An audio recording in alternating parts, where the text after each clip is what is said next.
There is nothing worse than when someone in uniform is harming the very civilians they are sent to protect. No perpetrator is above the law, and no survivor is beneath it. Your Excellencies, ministers, ladies, and gentlemen, it's an honor to be here. I would like to acknowledge the ancestral lands of the First Nations, the 110,000 men and women currently deployed on UN peacekeeping operations, and the families of all of those peacekeepers who have been killed in the line of duty. And I thank the Canadian government for hosting this event and for their leadership on women, peace, and security. We meet at a time when peace is in short supply. With armed conflict in Myanmar, Syria, Iraq, and Yemen, to name but a few of the worst examples. With over 65 million refugees and displaced people worldwide, and UN peacekeepers deployed on an unprecedented 15 operations. The protection of civilians has been at the heart of laws of warfare since the Geneva Conventions, which state that in any conflict, the civilian population shall not be the object of attack. Yet, women and children make up the vast majority of all casualties in armed conflict today. Laws prohibiting attacks on schools and hospitals are routinely breached, for instance, in Syria.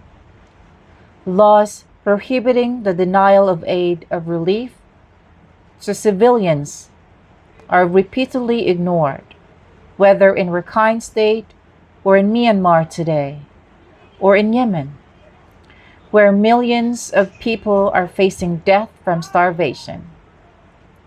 And despite being prohibited by law, sexual violence continues to be employed as a tactic of war in 19 countries. It includes mass rape, gang rape, sexual slavery, and rape as a form of torture, ethnic cleansing, and terrorism. It has been 68 years since the Geneva Convention Fourth Protocol, which said women shall be specially protected against any attack on their honor, in particular against rape, enforced prostitution, or any form of indecent assault. It has been 21 years since the UN first promised to address sexual abuse by UN peacekeepers and to increase the number of women deployed in operations. Yet, the exploitation of defenseless civilians still takes place. And still, less than 4% of all peacekeepers are women.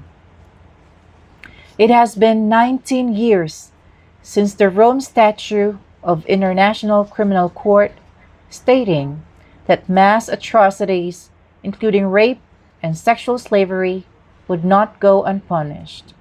And yet, justice for survivors of rape is still the exception.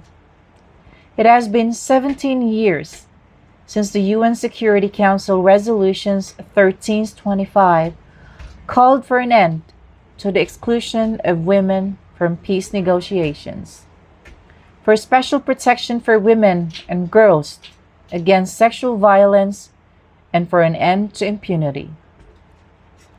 So we have to ask, how is it, after all these years, all these laws, and all these resolutions, and all the horrors endured, women still have to ask for this most basic of all entitlements, the right to a life free from violence?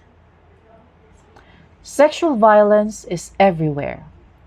In the industry where I work, in businesses, in universities, in policies, politicians, military across the world. It affects men as well as women.